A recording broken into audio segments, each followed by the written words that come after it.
I'd like to share with you a really wonderful story of business and collaboration between New Zealand and Mongolia.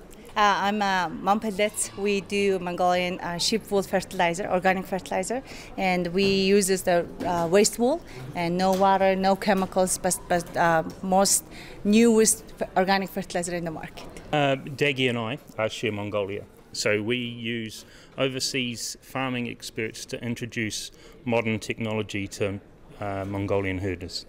So our aim is to make them more profitable, more sustainable and more efficient.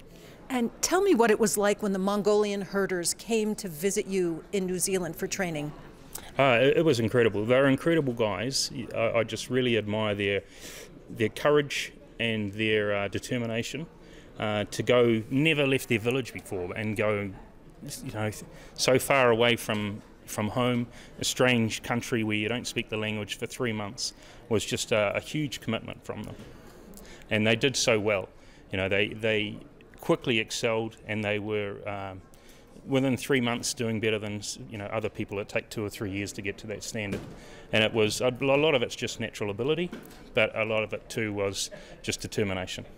And I heard you say they went from 20 sheep a day to 200 sheep a day, but I also remember you telling me how they wanted to save money for their children to go to school. Tell us more about that. Yeah, that was Kanda. They all had a reason for coming, but Kanda's was, it was particularly memorable because he's the smallest guy, but he was the most guts. He just tried the hardest, and he had that sole focus of making money.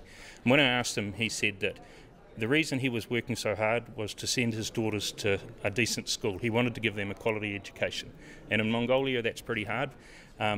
So he said his only chance to make money to do that was to work in New Zealand now and save every cent. And so when I met his family two weeks ago, I met his daughters, and one of them at the time was only 5.5 months old.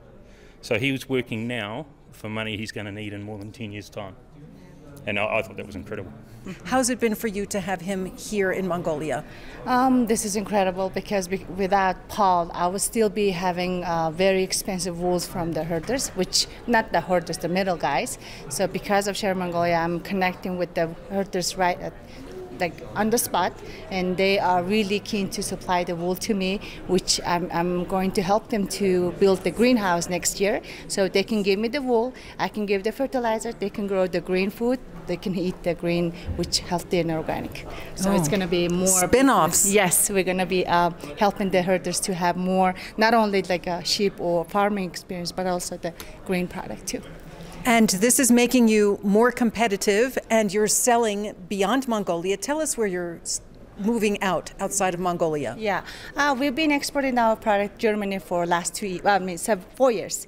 And last year, because of COVID, and Germany has some problem with the Russian war, we're not able to send the product through to Germany. So we've been working on to explore a new market.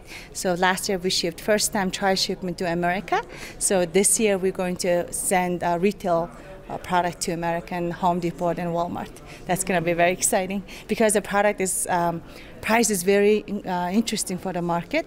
And Mongolia has 31 million sheep, and 9,000 sheep are 9,000 tons wool's being wasted. So we're going to process it. Thank you so much to both of you for being here today and sharing your story. Yeah, thank you. It's been great.